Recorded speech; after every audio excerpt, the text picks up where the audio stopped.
Teka, huwag kayong kikilos. May pasabog tayo. Akala nyo, tapos na ang Choco Mucho?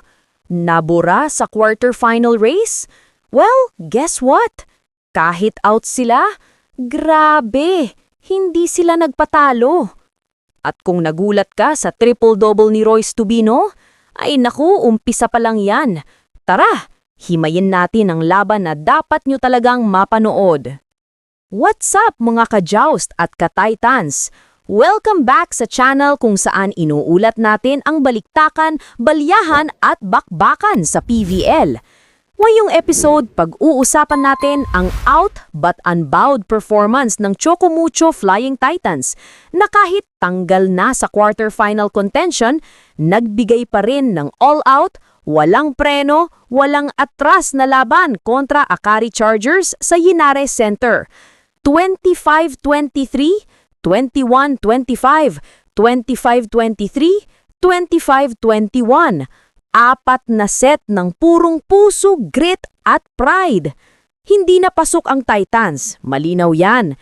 Pero sa laro kagabi, parang sila pa yung may pinaka-importante pang pinaglalaban. From first serve hanggang last whistle, parang quarterfinal mode ang energy.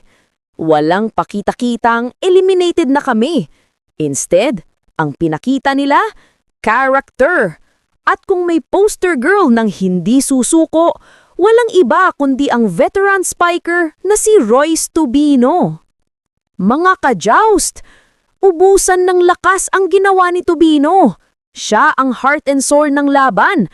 At hindi lang basta good game, kundi rare triple-double. 20 points, 11 digs, 10 receptions. Grabe! Para ka lang nanonood ng tinitake-over ng isang veteranang alam ang bigat ng jersey na suot niya. Sabi ni Coach Dante, nothing to lose. At sagot ni Tubino, game! Gagawin namin ang part namin.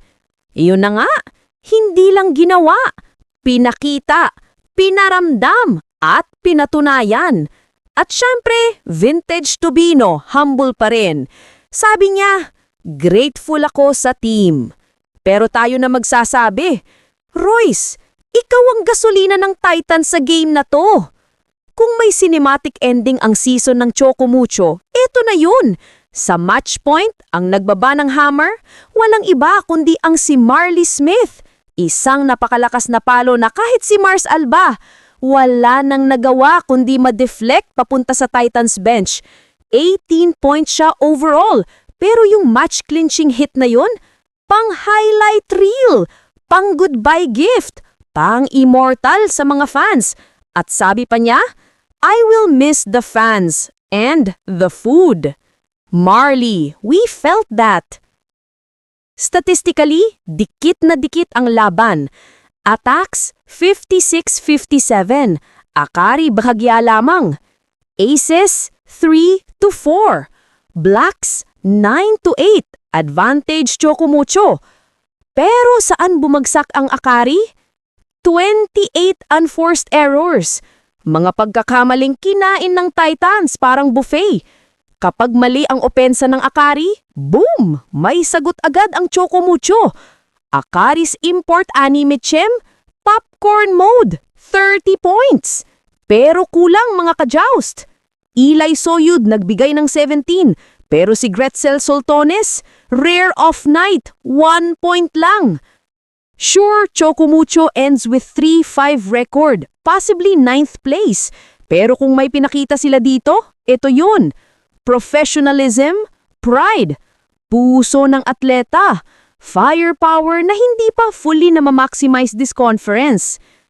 Kahit eliminated, they walked out like winners. Hindi trophy ang dala, pero respect, momentum, at hope. Para naman sa Akari, ayun, mula number 5, bumagsak sa provisional number 7. At ngayon, depende pa sila sa resulta ng Capital One at Charity Gu. Kung sinong makakalaban nila sa quarterfinals, pwede pang PLDT, pwede pang Zeus Coffee, pwede ring Farm Fresh. In short, hindi sila nakaiwas sa mga mabibigat. Kaya mga ka-joust, ito ang mensahe ng laro. Eliminated ka man, hindi ibig sabihin tapos na lahat. Choco Mucho proved you can be out but unbowed. You can lose the race, pero hindi ka kailangan mawalan ng dangal. Kung ganito ang puso nila next conference, mga ka-Titans, baka ito na ang simula ng mas malakas pang pagbabalik. Kung nagustuhan mo ang breakdown na to, don't forget to like, share, and subscribe. At syempre, comment kayo. Anong gusto nyong ayusin ng Choco Mucho next conference? This is your Joust Volley, signing off. Kita-kits tayo sa susunod na spike ng kwento. Wala nang gayahan eh.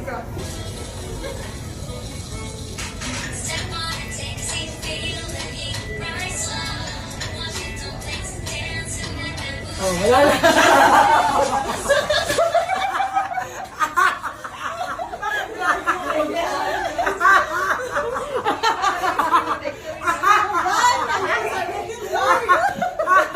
You bring joy to our lives.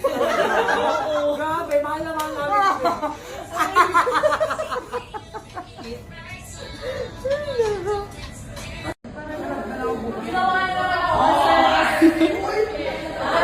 Ala! Ay, ito na car mo to. Car.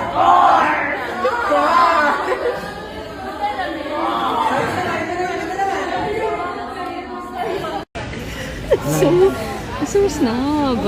Malungkot lang siya sa My isaw niya. God. Nagtatanong kung nasaan na kami pero hindi naman nag-reflect. Kumakain ng isaw. It's a sad isaw day.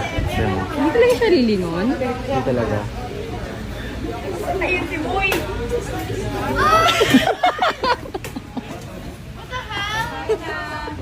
For this one, I'm personally excited for this one. I'm personally excited for this one.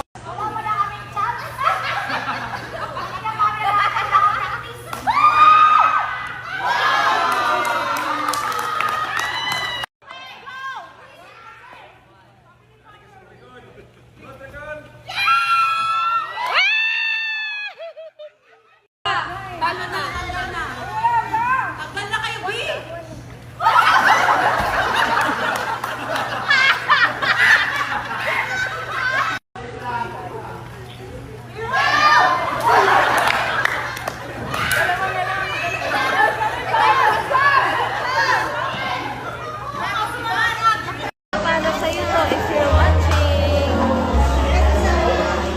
Shout puto. Coach, nagkamali na sila. Siya di abas. Oy.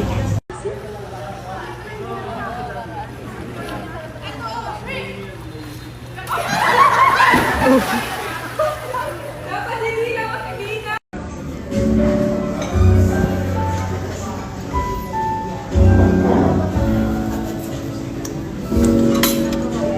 pa na inig? Sobrang live niya. Music na?